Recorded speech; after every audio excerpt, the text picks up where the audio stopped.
Hey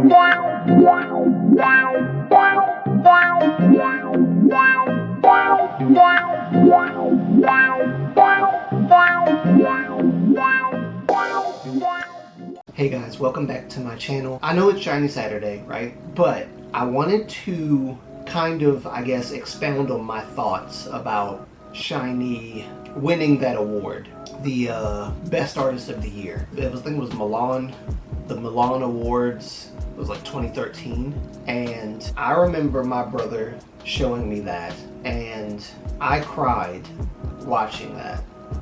I cried. It was so moving. It was very powerful for us Showls to watch that, because I feel like it was a long time coming, and they worked really hard to get that award. They worked really hard, and they were probably even surprised that they were nominated, even though, like I said, in my opinion, I think 2013 was literally the year of SHINee. What was it? The mini album, The Year of Us. I think it was 2009 or something like that. But no, I think the year of SHINee was like 2013. Like, that was like the height. That was the pinnacle of SHINeedom. I don't even know if that's a word or not. We're just gonna roll with that word. I mean, they worked their tails off. Not even to just like get awards or anything. They were just like doing what they do best. Creating masterpiece after masterpiece after masterpiece. And all of that finally culminated in this one moment where they created this mini album. In my honest opinion and my belief, was and is still to this day the best SHINee mini album. Besides Replay, is their best SHINee mini album. Everybody. Of all time. Everybody just, that's what it is to me. And they won Best Artist of the Year. And it was just an amazing thing to see. The hard work and dedication of these guys finally pay off in that moment. And I know that Showls all around the world who did see that video cried their eyeballs out watching them try to give their speeches. And like, I watched it again last night just to feel that feeling again. It brought back so many memories of 2013. Like, 2013 was the same year they came out with Misconceptions. And then from Misconceptions, everybody is, the concept of everybody is not dark in nature, but the way that the members are not only dressed, but like how they look visually. All of them are wearing thick black eyeliner, eye makeup, you know? And it gives off that dark, vibe, that dark, actually, if I'm being honest, everybody reminded me of like a Japanese style MV. That MV reminds me of that. Every time I look at it, it reminds me of a Japanese style MV. Like, straight up, the concept, that's something that I feel like I've seen Japanese artists, like, in groups wear that kind of stuff. Like, if you look at the concept photos, like the big brimmed hats that SHINee wears, the dark eyeliner that like a lot of Japanese artists like Gakt and so many others used to wear, probably still wear, I don't know. I haven't seen it lately, but like back in the day, that was like all the rage. The outfits, like the I don't know how to describe it, like the militaristic looking, like they look like toy soldiers, robots, but it's like, how do I even, like the police hats and the police looking attire, but it looks way more regal. I don't know how to describe it. M. Bison from Street Fighter, I'll just put it that way. They dress like M. Bison from Street Fighter. They're missing a member, apparently. M. Bison. But that was like a style that we weren't used to seeing SHINee have. Like, SHINee was never that dark. We've never seen SHINee in that way before. It was either bright and sort of like dark, but not like dark as in like a bad boy kind of concept. SHINee never really had a bad boy concept. Everybody's probably the closest thing that they got to a bad boy concept until, like, I don't know, Don't Call Me. But like, if you think about Sherlock, Clue Note, that was like a dark concept, but it was like a dark mystery concept. It was like they're trying to discover the dark secret clues of whatever. That was like kind of dark, but it wasn't really dark. Like, it wasn't really dark. You know what I mean? Like, dark. And I can't even really say Don't Call Me's dark. It's just, it has a more of a bad boy kind of thing going on. And SHINee's never really tapped into that bad boy thing until Don't Call Me. I mean, I could even say that Lucifer is a dark concept. I would consider it a dark concept. Some people might not, but that was actually another kind of like Japanese-esque kind of vibe that SHINee gave me. And I think that's what attracted me the most. I'm revealing a lot of secrets here. I think one of the reasons why, because I was so into J-pop back then, one of the reasons why SHINee attracted me so much was because they struck me as like a J-pop kind of K-pop group. They mostly resembled it. I think it was the hairstyles, you know, Minho with that long Japanese kind of spiky-ish kind of hair that he had, Junghyun with his like half bleached blonde, half bleached whatever other color that was, like a brownish color, like, and the style that it was in. All of their hairstyles were like very much like Japanese, and the style of dress that they wore was very like Japanese rock artists kind of vibe. Yeah, it was very much a dark concept for all intents and purposes. So you got Lucifer, you got Ring Ding Dong, you got Everybody, I guess, which I'm sorry, I consider Everybody to be like a bad boy / dark concept with dubstep music, especially at the intro when you hear that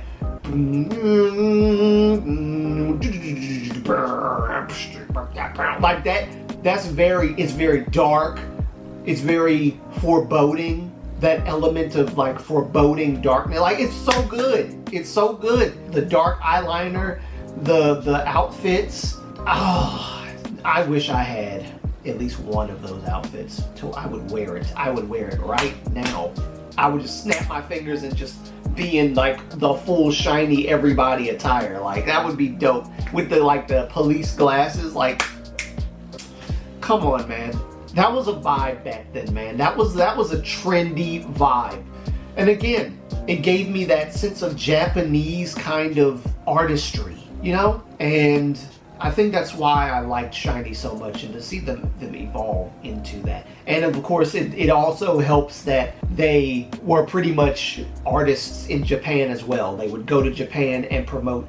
And I think SHINee's one of the most well-known K-pop groups in Japan, if not the most well-known and most highly regarded and respected. So it's just a beautiful thing.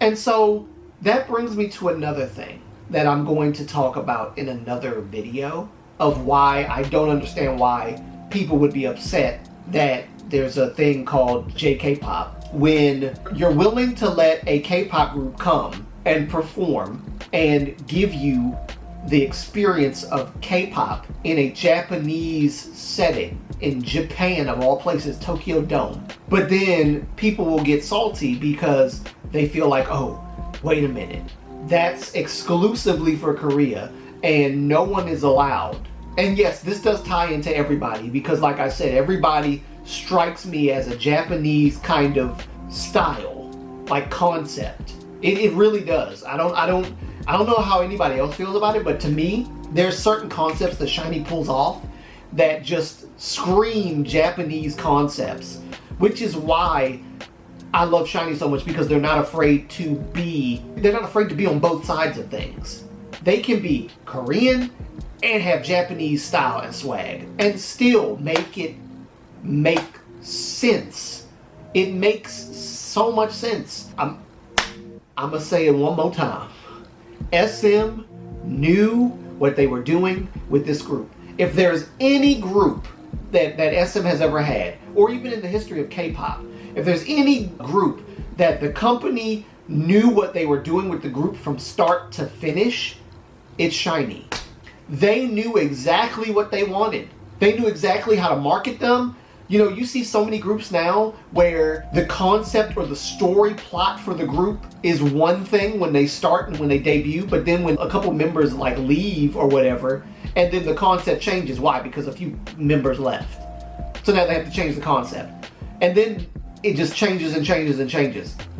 SHINee has always remained the same.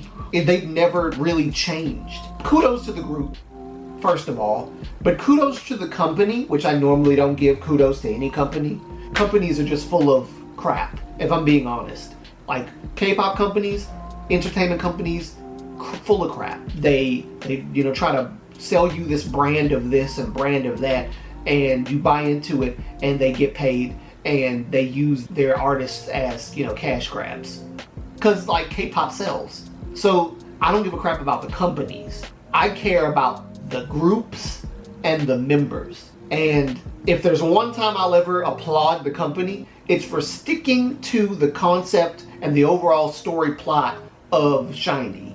SHINee has never wavered from their plot, from their story. And so when you think about all of the various trials and very few errors, like trial and error happens normally, but SHINee, I don't think there's ever been a time. I feel like SHINee came out in 2008, the year that they were meant to come out, and they put out hit album after hit album, many albums worth of just like treasure trove of wonders. They've never missed a beat. They've kept up with the times so well, all the way up to now. Like, and now they're about to make a comeback, and I'm just like, makes me want to cuss. I'm so happy. I can get down with that, man.